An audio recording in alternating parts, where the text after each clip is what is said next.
Sally and Jake are playing in their room. Jake has pulled a blanket over the end of his bed to make a kind of tent.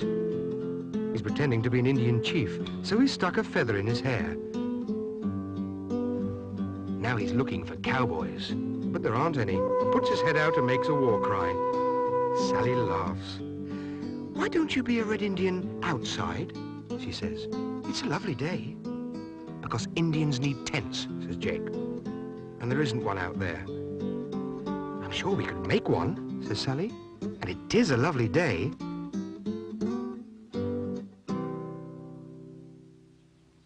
They go to ask Granny about making a tent.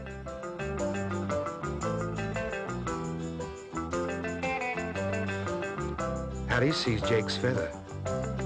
Granny says, "A tent? What a good idea." But she's not sure how to make one. "Why not ask Harry?" she says.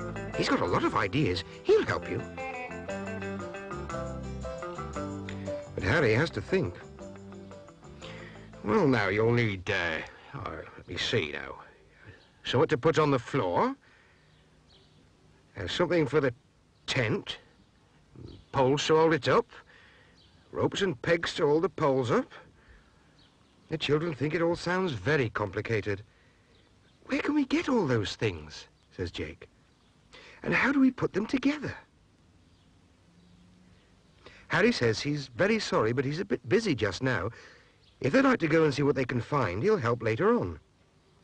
"If you still want me to." "Oh, yes, please," says Jake. "Yes, please." The children go back to Granny's. She's found some things for them. A blanket, some bread and cheese, 2 mugs, 2 apples and an old saucepan. "You could use the blanket for a tent," Granny says. "It's worn out. Now what else do you need?" How about a rug for the floor?" "Yes, please," Sally says. "We'll need something." Sally gives the blanket to Jake and puts the saucepan on his head. Granny finds a rug and rolls it up. She gives it to Sally. Jake drops everything except the blanket. Granny loads him up again. Sally crawls after an apple that's rolling on the floor. At last, she catches it. Granny puts it on Jake's pile. The children are ready now to go camping.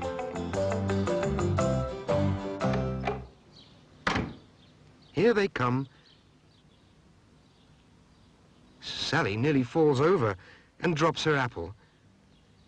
Jake drops his things too. What a performance. "Red Indians don't drop things all over the place," shouts Harry. "It's no good leaving trails." Then he laughs. "Oh dear, oh dear." The children show him what they've got. Sally says they still need some things, though, if Harry can help. "Like poles," says Jake. Harry goes to have a look. The children wait. Harry finds a long pole. And he starts cutting it in half with a saw. It's hard work. He has to mop his brow. Whew. Then he goes on sawing.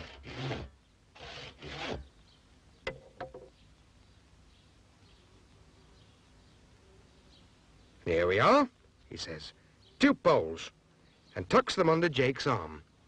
And then he says, "Well, you can't carry all that lot, my lad. You look like an old donkey loaded up for market." So he tells the children to go and choose a place to camp. "I'll come along in a minute."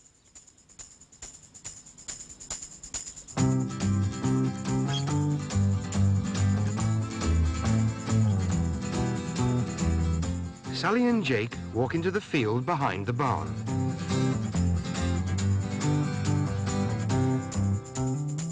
They put everything down and wait for Harry.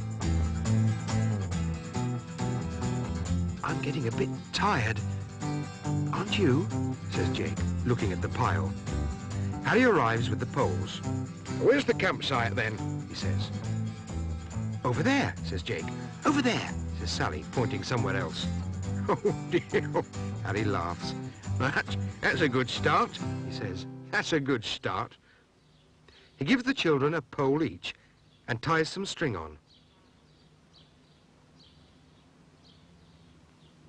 Ah, there you are. It's like a washing line. The children move away from each other. It is like a washing line. Harry knocks the poles into the ground with his wooden mallet. And then he ties some more string on to keep the poles upright. He fixes it to the pegs. Oh, that's his finger. Right you are then, almost ready, says Harry. He looks round.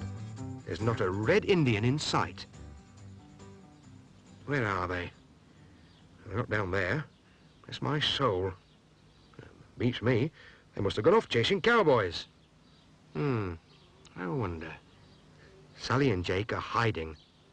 They come out. Help! Help! Shouts Harry. Then they all laugh. But Harry must get back to work. You can finish your tent now. It's all fixed. Sally and Jake try to lift the blanket over the string. Oh, it's too heavy for them. They fall in a heap. So they try again.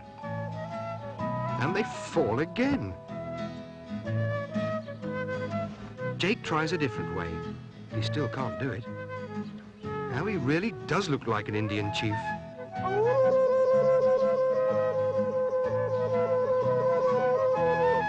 Heap, big chief, says Jake. Sally says, big chief heap. Jake thinks it's time to have a feast now and do some cooking. Sally collects some sticks for the fire. Hurry up now, squaw, says Jake. I'm hungry. Sally puts the sticks down. What are we having? Jake asks. Apples, says Sally, stirring the saucepan. Jake wants to know when they'll be ready. Sally pokes them with her finger. Oh, they're ready now, she says. Granny is asking Harry if he's seen the children. He says he hasn't, but he's sure they're all right. It's just a day for camping, Granny. I bet they're having a grand old time.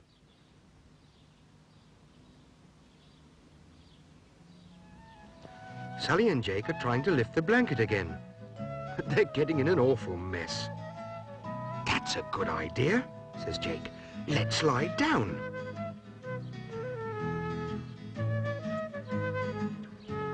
So, they both get under the blanket. Granny and Harry arrive. Granny says, "Oh dear, Harry, there's a great big monster lolloping about." She and Harry laugh. Then Harry pulls the blanket off and throws it over the tent string. "Where's the feast then?" he says, looking all round. "I thought there'd be a feast, didn't you, Granny?" "Well, regular things feasts are with Red Indians, and I'm starving hungry too." "So am I," says Granny. "So am I." "Oh, we've had one feast," says Jake. "Only a little one," Sally says. "Oh, well, maybe we can find another feast at home then," says Granny. Harry thinks that's a good idea. "Come on then, campers." And off they go. Sly looks out of the tent. "I've never been camping before," he says. "It's quite exciting, isn't it? Quite exciting."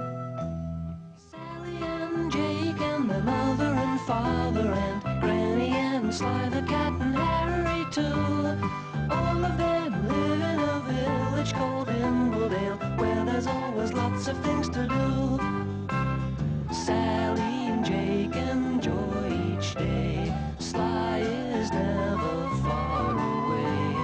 Mother and father both work in a little shop. Granny's often busy, Harry is too. But all of them are happy in the village of Dimbledale, 'cause there's always lots of things to do.